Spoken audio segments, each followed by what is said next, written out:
우리 지난 시간에 우리는 이 본문을 통하여서 우리들의 범위와 그 한계를 인정할 줄 아는 삶을 가져야 한다는 것을 깨달았습니다. 왜냐하면 우리가 살아가는 이 시간과 역사라는 무대는 내가 주인이 아니라 하나님이 주인이시기 때문인데요. 우리들이 해야 할 일은 이 시대와 역사의 주인이신 하나님께서 주신 일들에 충성을 다하는 것입니다. 공교롭게도 오늘 제가 그 오전에 그 설교한 내용과 굉장히 또 비슷한 맥락으로 또 설교를 할 수밖에 없는데 이제 제가 일부러 그렇게 똑같이 짠 건 아니고요. 또 이렇게 흐름대로 오다 보니까 이 같은 내용이 나오게 되었습니다. 그래서 아마도 하나님이 우리에게 말씀하시는 것이 있지 않는가 그런 생각을 해보게 됩니다. 그래서 바울은 어쨌든 간에 이 맡은 자들에게 구할 것은 충성이다 이렇게 말하고 있는데요. 그래서 저는 여기서 한 가지 의문점을 가지게 되죠. 왜 맡은 자에게 구할 것은 충성일까? 이런 생각을 많이 해봅니다. 보통 우리는 무언가를 맡았다면은 이 능력받기를 원하죠. 그래서 그 능력으로 뭔가 일을 잘해냄으로 인하여서 인정받고 나라는 존재에 대한 자기 증명을 해내려고 합니다. 그러나 성경은 그렇게 말하지 않아요. 이 능력으로 우리를 증명하지 말고 이 충성으로 자신을 증명해라 이렇게 우리에게 말하고 있는데요. 믿음이라는 것은 능력이 아니라 충성이다라고 우리에게 강조해주고 있는 것이죠. 우리가 신앙생활하면서 많은 실수를 하는 것이 바로 이러한 부분들입니다. 하나님의 일을 하면서도 얼마나 내가 많은 능력을 가졌는가, 얼마나 실력이 있는가, 얼마나 많은 기도의 능력과 체험의 역사들을 가지고 있는가로 자신의 믿음을 증거하려고 하죠. 그래서 우리들이 가장 많이 오해하고 있는 현상이 바로 은사에 대한 부분인데요. 우리들은 보통 은사다라고 하면 어떤 신앙의 완성 또 어떤 경지에 이르렀다 이런 생각을 많이 하게 됩니다. 그래서 이 누군가 어떤 은사를 보이면 그 사람을 신적인 존재처럼 생각하며 따르게 될 때도 종종 있게 되죠. 하지만 정말 이 은사라는 것이 신앙의 완성이나 어떤 경지에 이르는 것을 보여주고 있는 걸까요? 이 부분에 대해서 우리는 이 엘리야라는 사람을 좀 생각해 볼 필요가 있는데요. 우리는 엘리야를 향하여서 하나님의 선지자라는 호칭을 아끼지 않습니다. 그는 이 850명의 이방 선지자들과 이 갈멜산에서 홀로 맞서 싸워 이기게 되는 그런 선지자로서의 아주 쾌거를 일으키게 되는 사람이죠. 하나님은 그의 기도를 들으셨고 하늘에서 불을 내리셔서 이 제단을 불태움으로써 그 영광을 나타내 주심으로 인해 수많은 우상 숭배자들이 처형당하게 됩니다. 그리고 다시 기도하게 되니까요. 3년 반의 가뭄을 한 번에 끝내버리는 엄청난 폭우가 쏟아진과 동시에 엘리야는 이 하나님의 능력으로 그 폭우 속을 왕의 마차보다도 더 빠르게 달려나가면서 영적인 승리를 보이게 되죠. 우리로 따지면 그는 용장입니다. 그리고 영웅입니다. 위대한 자라고 얘기할 수 있겠죠. 그가 나타낸 능력으로 보면 우리는 그를 따라잡을 수 없을 것 같아요. 야, 저 사람은 정말 신앙의 경지에 이른 사람이구나. 엘리야를 보면서 야, 정말 대단한 사람이다 이렇게 생각할 수가 있을지도 모르겠어요. 그런데 엘리야에게 어떤 일이 벌어집니까? 엘리야를 보면요, 그 당시 나라를 장악하고 있던 이세벨이라는 여왕이 사람을 보내서 엘리야에게 협박하죠. 어떻게 말하냐면 내가 너를 24시간 안에 잡아다가 죽이겠다 이렇게 이세벨이 협박을 합니다. 이런 상황 속에서 엘리야에게 나타난 은사적인 능력으로 보면 그는 믿음의 최고의 자리에 올라간 사람이므로 그는 죽기를 각오하고 이세벨과 맞서 싸우거나 다시 하늘에서 불을 일으키든지 폭우를 일으켜서 그 나라를 뒤집어 엎어야만 옳을 것만 같습니다. 그러나 엘리야가 보인 모습은 다르죠. 엘리야는 어떤 모습을 보입니까? 자신의 생명을 보존하기 위해서 그는 단숨에 이 100km 이상 떨어져 있는 이 부엘세베까지 이 도망을 가게 되고, 그리고 숨이 턱이 차서 그곳에 도착하여서 완전히 그는 이 탈진해버리는 모습을 보여주고 있습니다.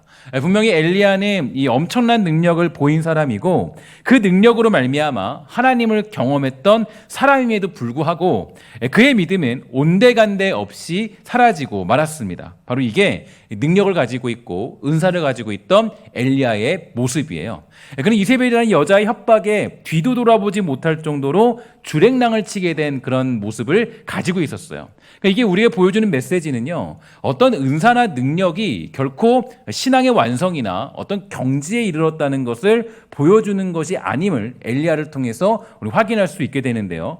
이 은사라는 것은 하나님이 이 땅에서 이 풍성히 누리도록 하는 이 선물이며 증거이고 신앙의 시작점이지 결코 신앙의 완성이 될 수 없습니다. 그러니까 방언받았다고 해서 병고침이 있다고 해서 아니면 어떤 뭐 예언의 능력이 있다고 해서 그게 신앙의 완성의 경지라고 얘기할 수 없고 오히려 저는 이것을 신앙의 시작점이다라고 이야기를 하고 있습니다. 그러니까 저는 그렇게 말하고 있죠. 그래서 제가 생각하는 것은 이 방언이나 아니면 어떤 은사나 이런 것들은 신앙을 다시 회복하게 만들거나 어떤 그런 신앙의 기폭제, 시작점을 얘기하는 거지 그게 어떤 신앙의 완성이나 목표가 될 수는 없다라는 거예요. 그래서 여러분 이것을 깨달았던 바울은 뭐라 그러냐면 바울은 정확하게 말하기를 맡은 자에게 구할 것은 뭐예요? 능력이 아니라 뭐다? 충성이다 이렇게 이야기합니다. 즉 신앙의 완성, 이 맡은 자의 완성, 내가 정말 하나님께 어떤 무엇을 맡게 되었다, 내가 주의 백성이다, 주의 사람이다, 내가 정말 신앙의 어떤 경지에 이르렀다라고 했을 때 그 경지에 이르렀다는 가장 정확한 표현, 그 표현적인 그 삶의 내용은 방식은 은사가 아니라 뭐예요? 충성이라는 거예요. 충성하는 사람이 곧 신앙의 경지에 이른 사람입니다. 솔직히 우리가 말해서 신앙의 경지에 어느 정도 올랐다. 그러니까 정말 저 사람은 신앙의 사람이야라고 했을 때 야, 저 사람 은사가 많네, 능력이 많네 이게 아니라 저 사람은 어떤 일이 있어도 어떤 순간에도 하나님께 충성하는 사람이야. 이게 바로 신앙의 경지라는 거예요. 신앙이 완성되었다라고 할 때 가장 중요한 덕목은 어떤 이 능력이 아니라 이 충성이라는 것을 성경은 우리에게 알려주고 있는 것이죠. 그래서 신앙의 완성, 이 맡은 자의 완성은 능력이 아니라 충성이 되는 것입니다. 우리는 그 길을 향하여 가는 것이고 그것이 우리가 해야 될 이 어떤 이 주의를 감당하는 삶의 모습들이 되는 거죠. 하지만 오늘날 우리 신앙인들이 가장 많이 오해하는 것 중에 하나가 어떤 은사나 신비한 것이 있으면 이 신앙의 완성과 경지에 이르렀다라고 생각하게 되는 겁니다. 이러한 부분에 대해서 오늘 우리가 다시 한번 점검해 보아야 될 것은 이 본문 속에 나타난 고린도 교회가 이러한 오해로부터 이 문제가 생겨났기 때문인데요. 일단 4장 7절에서 보면 이 고린도 교회에 어떤 문제가 있었냐면 이 바울은 누가 너를 남달리 구별하였고 내게 있는 것 중에 받지 아니한 것이 무엇이냐? 내가 받았은즉 어찌하여 받지 아니한 것 같이 자랑하냐? 이렇게 질문하고 있습니다. 그러니까 이 바울은 왜 당신들은 자신과 서로를 별다르게 보려 하고 있냐? 그러니까 당신들이 받은 것, 누리고 있는 은사들이 여러분들이 열심히 하여 얻은 거냐? 아니면 하나님이 선물로 준 거냐? 하나님이 준 건데 왜 마치 자신이 노력하여 얻은 것처럼 생각하고 있느냐라고 그렇게 묻고 있는 거예요. 그러니까 분명 고린도 교회에는 하나님께서 주신 은사가 풍성한 건 맞죠. 그래서 여러분 잘 봤듯이 이 사도 바울이 그 나중에 고린도전서 13장에 가면은 야 너네들 다 할 줄 아는데 뭐가 없다 그래요? 사랑이 없다 그러죠. 다 있다 그래요. 다 받았어요. 다 받았는데 뭐가 없어요? 사랑이 없어요. 근데 사랑이라는 것은 어떻게 감당할 수 있냐면 이 충성으로 감당할 수 있는 거예요. 그러니까 충성이 없으면 사랑할 수 없어요. 왜냐하면 주의 말씀에 충성하는 거기 때문에. 그러니까 주님의 명령이 사랑하는 거예요. 그러니까 원수를 사랑하는 것은 주의 말씀에 충성하기 때문에 내가 원수를 사랑할 수 있는 거지, 내가 그냥 마음이 넉넉하기 때문에 원수를 사랑할 수는 없습니다. 인간이라는 존재가 그래요. 그러니까 우리는 사실 주의 말씀에 충성하기 때문에 원수를 사랑하는 것이지 내가 마음이 넉넉해져서 원수를 사랑하는 법은 생길 수가 없어요. 인간이라는 존재가 그래요. 이게 우리들의 모습이에요. 그래서 제가 말씀드렸듯이 예전에 우리 그 손양원 목사님께서 이제 자기 아들 그렇게 이렇게 죽였던 그 사람을 사랑할 때 그 사람과 함께 이제 밥을 먹을 때 뭐라 그래요? 내가 맨날 밥을 먹는데 아침밥을 먹는데 밥이 모래알 씹는 것 같다 그러잖아요. 그러니까 이 살인자를 앞에 두고 밥을 먹는데요. 밥을 먹을 때 모래알 씹는 것처럼 먹었다 그래요. 매번 그 일기를 보면요.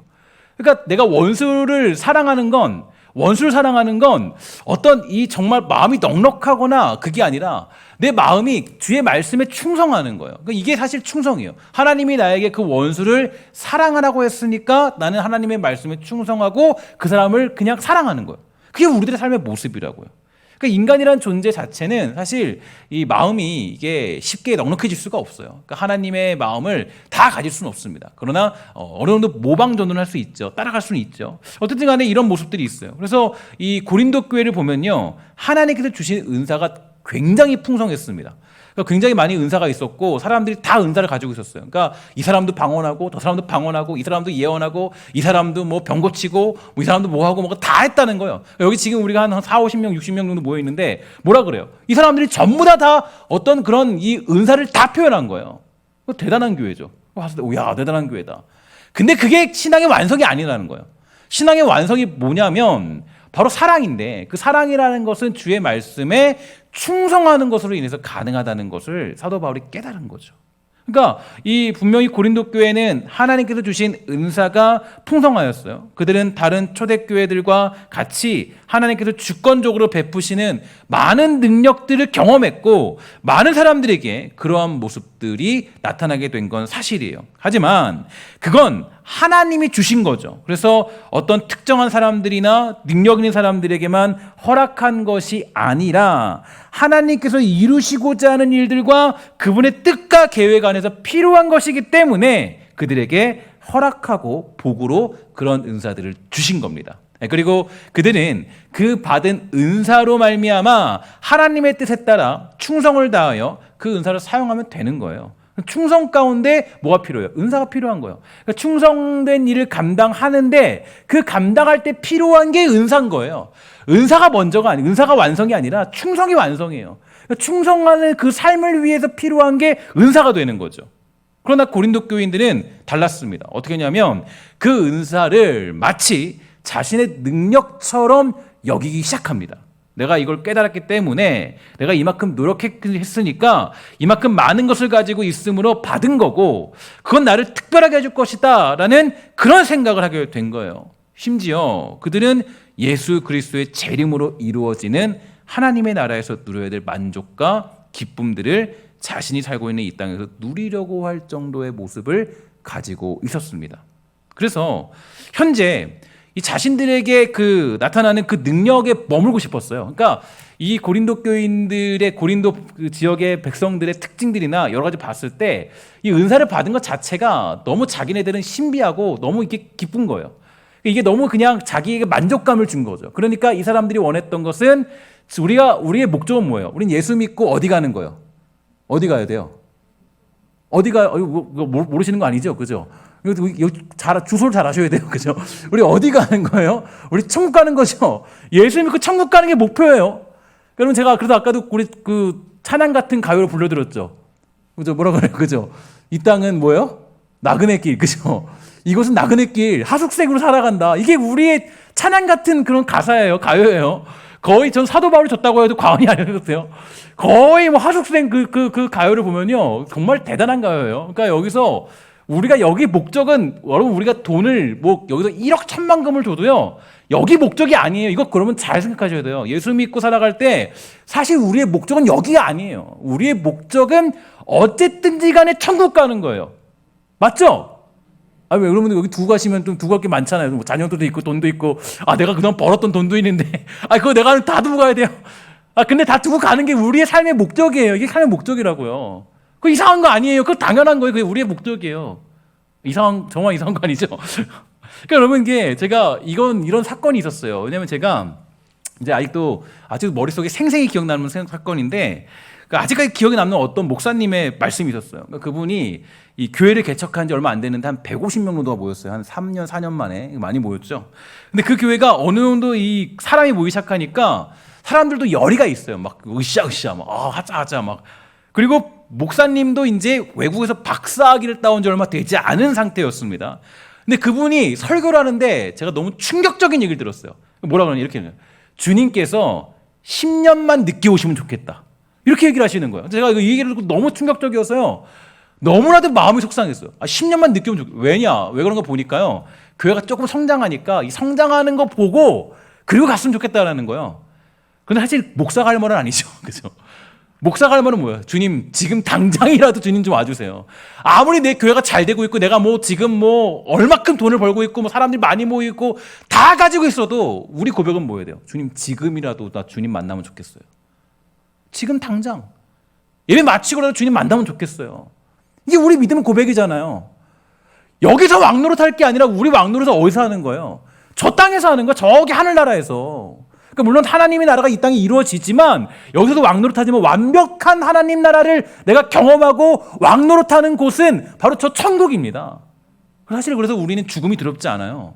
그러니까 여러분 그래서 장례식 할 때 우리가 사실 제가 늘 가면 조금 이렇게 처져서 설교하지 않으려고 그래요. 조금 힘있게, 좀 힘차게 하려고 그래요. 이유가 있어요.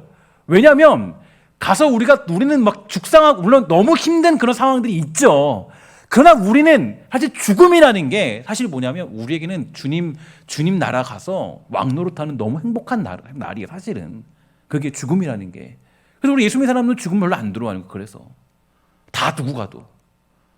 그리고 예수 믿는 사람들의 그 장례식에 가면요, 거기에는 그래도 막 애통하고 막 슬퍼하고 이런 것보다 거기에 뭐였어? 그래도 소망이 있잖아요. 야, 그래도 우리 가서 만날 날이 있고, 그래도 우리 가서 왕노릇하는 그 약속, 하나님의 약속. 그것 때문에 우리는 거기서 다른 거예요. 제가 그때 주님께서 앞으로 딱 10년 늦게 오면 좋겠다. 근데 그거 들으면서, 야, 제가 정말 마음속으로 했어요. 목사가 맞나? 이런 생각이 들었다고요. 그럼 고린도 교회가 근데 이런 모양을 갖고 있었어요. 고린도 교회가 어땠냐면 은사를 막 누리니까 좋은 거죠. 아, 나 방언도 하고 예언도 하고. 여러분 생각해 보세요. 기도하는데 막 병이 고쳐져요. 아, 정말 병이 고쳐져요. 저는 막 즉각은 경험한 게 아니지만 그래도 하나님이 지키시고 보호하시고 치유하시는 것들은 경험하게 됐어요. 근데 여러분 보면 막 이 사람들이 얘기하는 건 막 병 고침이 막 파파팍 일어나는 거예요. 막 소위 말해서. 그리고 막 방언을 막 딱딱딱 하고 막 예언하고 딱 만났더니 막 예언하고 있고 그러면 이게 너무 행복하잖아요. 그러니까 이 사람들이 뭐래요? 이러니까 너무 행복하니까 성도로서의 목적, 가치, 변화, 우리가 해야 될 고대함들이 사라졌어요. 그러니까 여러분 너무 우리가 잘 돼도요, 이거 위험한 거예요. 너무 잘 돼도. 왜냐? 여기 머물고 싶거든요. 그래서 여러분 나중에 보면 예수님하고 제자들 올라가잖아요. 베드로와 요한이 올라가서 뭐라 그래요? 거기서 내려와야 되는데 변호사에서 뭐라 그래요? 주님 여기 좀 소막 새들 짓고 좀 삽시다. 너무 좋은데. 그러니까 여러분 그게 잘못된 모습이에요. 그래서 여러분 바울이 뭐라 그러냐면 고린도 교회를 향하여서 8절에서 이렇게 하면 너희가 이미 배부르고 이미 풍성하며 우리 없이도 왕이 되었도다. 우리가 너희와 함께 왕노릇하기 위하여 참으로 너희가 왕이 되기를 원하노라. 이렇게 말합니다. 이 얘기는 어떤 얘기예요? 그러니까 이 고린도 교인들이 현실에 도취돼서 이 하나님 나라에서 왕됨을 포기하고 살아가고 있으니까 야, 너희들 목적이 틀렸어. 너희들 지금 뭐 하는 거야? 너희들 지금 거기서 왕노릇할 게 아니라 우리가 사모해야 될 곳은 하나님 나라 가서 거기서 왕노릇하며 사는 거 아니냐. 어떻게든 주님 빨리 만나고자 하는 게 우리의 목표가 되지 않냐. 그러면 우리가 예수 믿어도요, 아픔과 고난이 오는 이유가 여기 있습니다. 그러니까 내가 어찌할 수 없는 아픔과 고통이 찾아오는 이유가 어디냐면 이 고통들이 와야 뭐라 그래요? 아, 주님 제발 좀 빨리 와주세요. 주님 만나고 싶어요. 막 또 가족 관계가 힘들어야, 또 아니면 뭐 삶의 어려움이 찾아와야, 사업적으로 어려워야, 막 정말로 쫓겨다녀야 그때 뭐예요? 주님 사모하며 살아가는 거예요. 그래서 보면은 이 다윗도 보면 사실 기름 부음 받기 전에는 행복한 인생이었어요. 그냥 목동으로 그냥 양치며 살았어요. 근데 기름 부음 받자마자 어때요? 그의 인생은 완전히 다 꼬여버립니다. 다 꼬여가지고 어떻게 막 장이 오르는 게 쫓겨다니고 별짓 다 해요. 근데 보세요. 항상 뭐라 그래요? 나는 주의 궁정에 가서 찬양하는 게 내 꿈이에요, 주님. 주님 성전에 가서 내가 찬양의 꿈이라고, 꿈. 그럼 근데 만약에 다윗이 그냥 행복했어 봐요. 아무 문제 없어 봐요. 그냥 잘 풀리고, 긍정적으로 보고, 그냥 좋았어 봐요. 그러면 어땠을까요? 하나님 나라 보지도 않는다고요. 저기 가서 왕노릇할 게 아니라 이 땅에서 왕노릇하려고 아마 발버둥 쳤을 거라고요. 그러면 이게 이 고린도 교회도 똑같은 모습이었어요. 그래서 여러분 바울이 고린도 교인들을 향하여서 아주 강력하게 질책합니다. 야, 왕노릇을 여기서 할 생각하지 말고 저딴 가서 해라. 저딴 가서. 우리 사모해야 될 모습 아니냐. 근데 여러분 이게 너무 좀 이게 또 이 내용이 좀 또 재밌고 사도 바울의 모습을 보면 좀 놀라운 게 이 바울이 고린도 교인들이 그렇다고 뭐 질책만 한 건 아니에요. 너희들 왜 그 모양이야? 너 그거밖에 안 떼니? 이렇게 가진 않아요. 8절에서 보는 것처럼 뭐라 그럽니까? 그들과 함께 왕노릇할 날을 기다리겠다. 함께 그렇게 하자. 그러니까 여러분 이게 사실 이 사도 바울은 언제나 소망을 아끼지 않아요. 소망을. 우리 모두가 다 알고 있는 사실이고 경험하고 있는 것처럼 교회라는 곳은 언제나 늘 매번 어떤 역사 속에서도 불완전했습니다. 문제가 늘 있었고요. 생각의 다름도 있고요. 불만이 있고요. 상처가 있고요. 내가 사는 현실이 존재하는 곳이기 때문에 교회에서 완전한 것을 기대할 수 없어요. 이런 상황들 속에서 어떤 그 바울이 고린도 교회를 향하여서 이 소망을 잃지 않던 이유는 바로 그 모든 불완전함을 완전함으로 바꾸시는 하나님이 계시기 때문이에요. 그는 부르신 자들을 의롭다 하시고 의롭다 하신 자를 영화롭게 하시는 하나님의 능력을 믿고 있었고 모든 것을 합하여 선한 일을 이루어내시는 그 하나님을 알았기 때문에 그 교만하고 자기밖에 모르는 고린도 교인들에게 소망을 잃지 않았습니다. 그래서 바울은 뭐라 그래요? 당신들과 함께 왕노릇할 날을 내가 기다리고 있다. 고대한다. 이게 우리가 품어야 될 마음이에요. 그러니까 그냥 우리 교회가 엉망이네. 야, 이런 교회가 어딨냐? 이 얘기하는 건 믿음의 사람이 아니에요. 믿음의 사람은 어때요? 그래도 나는 당신들과 함께 왕노릇할 날을 기대하며 고대하며 살아갑니다. 소망을 얘기하는 사람이 진짜 믿음의 사람인 거예요. 사도 바울은 이거 가지고 질책하거나 그냥 어떤 정죄하거나 그러지 아니하고 소망을 말하죠. 당신들과 함께. 사실 고린도 교인들이 장난 아니었어요. 이 사도 바울을 괴롭히는데요. 선수들 이 사람들은 사도 바울이 정말 너무 힘든 그 대상이 고린도 교인들이거든요. 근데 이 고린도 교인들에게 늘 얘기할 때 그래요. 나 당신들과 함께 천국 간다. 나 당신들 한 번도 잊어본 적 없다. 당신들 주 안에서 당신들은 나의 자녀, 나의 그 형제요 자매고 이렇게 고백을 해요. 그러니까 고린도전서를 보면서 느끼는 것이 있으면 바울은 자기의 옳은 것으로 누군가를 정죄한 적이 없어요. 그러니까 이 옳은 걸 얘기는 하죠. 이게 옳다. 근데 이거 가지고 정죄하잖아요. 야, 너는 그거밖에 안 돼. 야, 너는 이제 끝났어. 너는 나쁜 놈이야. 이러지 않는다고요. 언제나 난 당신들과 함께 그래도 천국 가는 걸 내가 소망해요. 이렇게 얘기한다고요. 그러니까 이게 사도 바울이 가지는 강점이에요. 그러니까 사도 바울이 보면 아주 그 사람도 이 스데반 집사님을 이렇게 돌로 칠 때 보면 아주 냉혹한 사람이거든요. 아주 거기에 철저한 사람이에요. 근데 보면 사도 바울이 이 동역자들도 많이 있고요. 사도 바울이 보면은 이 주일들을 감당할 때 왜 쓰임 받느냐 보면요. 사람들을 품어내요. 그 사람들을 받아내죠. 그러니까 정말 옳은 것으로 정죄하지 아니하고 옳은 것으로 함께 소망을 말하는 거예요. 이게 바로 그리스도인의 자세라고요. 이게 그리스도의 자세. 야, 이게 옳은 건데 너희들은 이거밖에 못해. 야, 너 이거밖에 안 되니? 아, 너는 이게 나는 할 줄 아는 너는 이거밖에 왜 안 되니? 이건 아무 의미가 없어요. 이거는 성경에서 얘기하는 그런 것이 아니에요. 성경에서 이야기하는 것은 그 옳은 것으로 함께 소망을 표현하는 게 가장 중요한 이 복음을 선포하는 자세가 되는 거예요. 그래서 여러분 고린도 교회에 벌어지는 모든 상황들을 다 알고 있는 바울이 이 편지를 쓰면서 밝히고 있는 것은 고린도에 있는 하나님의 교회, 곧 그리스도 예수 안에서 거룩하여지고 성도라 부르심을 받은 자들과 또 각처에서 우리의 주, 곧 그들과 우리의 주 되신 예수 그리스도의 이름을 부르는 모든 자들에게 이렇게 하면서 편지를 시작해요. 그 편지 내용을 보면요. 편지 내용 가운데는 이들이 틀린 점, 잘못한 점을 얘기는 하긴 해요. 그런데 언제나 이 마음을 놓치지 않는다고요. 그러니까 이 고린도서를 보면 언제나 이 마음을 놓치지 않아요.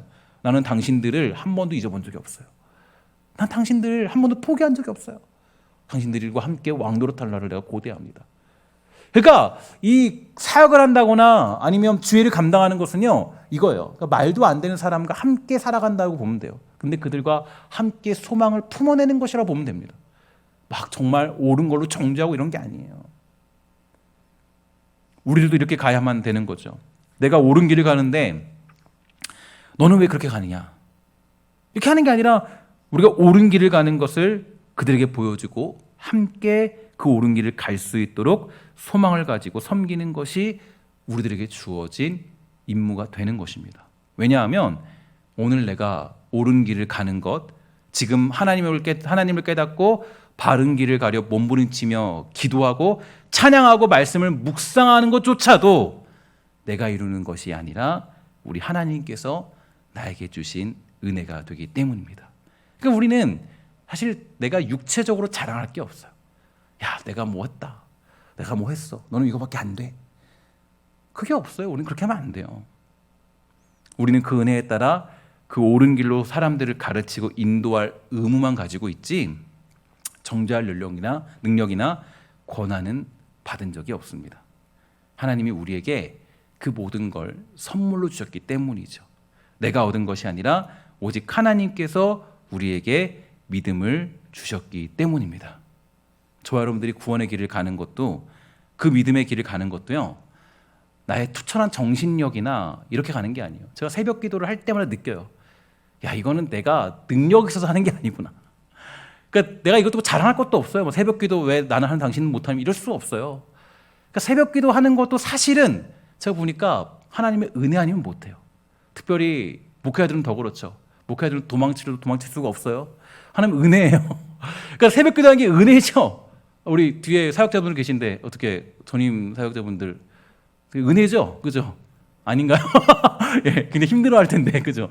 이게 어때요? 이게 우리가 이 새벽 기도를 하는 거가 이게 은혜예요. 하나님 은혜 아니면 못해요. 이게 얼마나 큰 은혜예요. 근데 저와 같은 목회자들은요, 하나님이 그냥 갖다가 그냥 넣어버렸어요. 새벽 기도 필수인원으로. 너는 안 하면 안 돼. 은혜죠, 이거 은혜예요. 좀 힘든 은혜예요. 힘든 은혜예요. 근데 어쨌든 우리가 이런 것으로 정죄할 권한이 없다는 거. 이번에 예를 들어서 우리는 뭐 새벽 특색 5일 나왔는데 너는 왜 하루밖에 안 나왔냐? 이럴 수 없다라는 거예요. 왜냐, 나오는 것도 하나님의 은혜이기 때문에. 그걸로 서로 도전받고 좀 더 하나님께 노력하고 부단히 열심히 할 수는 있겠지만 그걸로 정죄할 수는 없다는 거예요.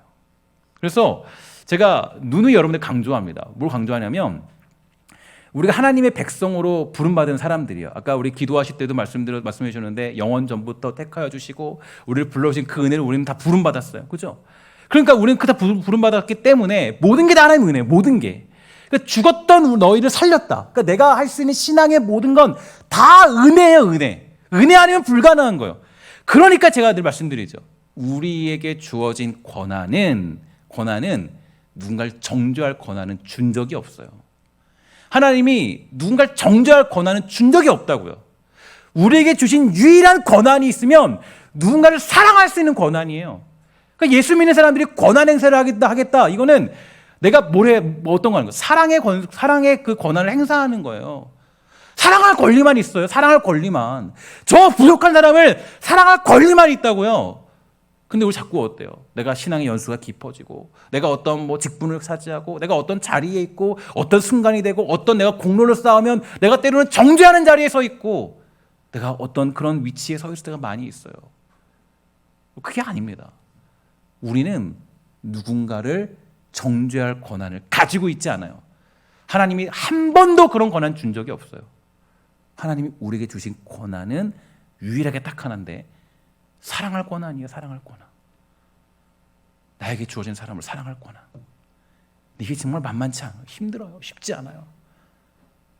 그리스도에게 주신 하나님의 유일한 권한은 바로 사랑할 수 있는 권리, 권한, 이거밖에 없어요. 사랑은 어때요? 사랑은 뭐라 그랬어요? 첫 번째로 오래 참는다. 오래 참아요. 참음이 있어야 돼요. 사랑하려면 참아야 돼요. 그리고 온유하고, 사랑은 시기하지 아니하고, 자랑하지 않고, 교만하지 않고, 무례히 행치 않고, 자기의 유익도 구하지 않고, 성내지도 않고, 악한 생각도 하지 않고, 그게 바로 사랑이라 그래요. 이게 우리에게 주어진 유일한 권한이에요. 유일한 권한. 여러분, 우리가 신앙의 연수가 쌓이고 직분을 받았다. 그러면 우리는 이 권한 행세하기 위해서 직분을 받았다고 보면 돼요. 신앙의 연수가 쌓인 거예요. 그래서 시기하지 않는 것, 질투하지 않는 것, 온유하게 사는 것, 자랑하지 않는 것, 무례히 행치 않는 것, 자기의 유익을 구하지 않는 것, 성내지도 않고 악한 생각도 하지 않는 것, 그게 곧 사랑의 원리라고 성경은 얘기하고 있습니다. 내가 어떤 능력이 있다 할지라도 우리는 이 사랑을 다 이뤄낼 수는 없겠죠. 그러나 우리가 하나님의 은혜로 말미암아 주어진 십자가의 능력을 힘입어 충성할 때 비로소 우리는 이 사랑의 길을 걸어갈 수가 있게 되는 것입니다. 오직 우리의 능력은 하나님의 일하심이 있고 그분의 권한과 그분의 계획과 목적 속에 존재할 뿐이죠. 그래서 우리가 하나님 앞에 충성을 다할 때 진정한 그리스도의 능력을 발휘할 수 있게 되는 거고, 충성된 종으로서 나타나는 특징은 능력이 아니라 뭐 어떤 게 나타날까요? 사랑이 나타나요. 사랑. 충성된 종의 특징은 그를 통해서 사랑의 열매가 나타나게 되는 거예요. 아시겠죠? 충성된 사람들의 특징은 뭐가 나타난다고요? 사랑의 열매가 나타나는 거예요. 그런데 능력으로 내가 어떤 살아가려고 하는 사람들은 거기에 뭐가 있어요? 시기가 있어요. 질투가 있어요. 거기에 온유함이 없어요. 거기에 미움이 있어요. 그래서 여러분, 똑같은 일을 감당해도요, 충성으로 일을 감당한 사람과 또 자기 능력으로 일을 감당한 사람과는 차원이 다릅니다. 이게 차이가 나타나요. 그러니까 충성으로 감당한 사람들의 특징은 그 사람이 사역을 감당하면 거기에 사랑이 있어요. 거기에 기쁨이 있죠. 거기에 온유함이 있고 시기하지 않아요. 그런데 능력으로 감당하면 거기에 시기가 있고 질투가 있고 거기에 온유함이 사라지고 거기에서 서로 문제가 생기게 되는 거예요. 그래서 여러분, 이게 다른 거예요. 능력으로 충성한 사람과 능력으로 주의를 감당한 사람과 충성으로 주의를 감당한 사람의 차이. 그래서 여러분, 우리가 이 충성된 종들은 그 주의를 감당할 때 거기에서 사랑의 결과들이 나타나게 되는 거죠. 골로새서 3장 12절부터 17절 우리 한번 다 같이 좀 길지만 읽어보도록 할까요? 시작. 그러므로 너희는 하나님이 택하사 거룩하고 사랑받는 자처럼 긍휼과 자비와 겸손과 온유와 오래 참음을 옷 입고, 누가 누구에게 불만이 있거든 서로 용납하여 피차 용서하되 주께서 너희를 용서하신 것 같이 너희도 그리하고, 이 모든 것 위에 사랑을 더하라. 이는 온전하게 매는 띠니라. 그리스도의 평강이 너희 마음을 주장하게 하라. 너희는 평강을 위하여 한 몸으로 부르심을 받았나니 너희는 또한 감사하는 자가 되고, 그리스도의 말씀이 너희 속에 풍성히 거하여 모든 지혜로 피차 가르치며 권면하고 시와 찬송과 신령한 노래를 부르며 감사하는 마음으로 하나님을 찬양하고, 또 무엇을 하든지 말에나 일에나 다 주 예수의 이름으로 하고 그를 힘입어 하나님 아버지께 감사하라. 아멘.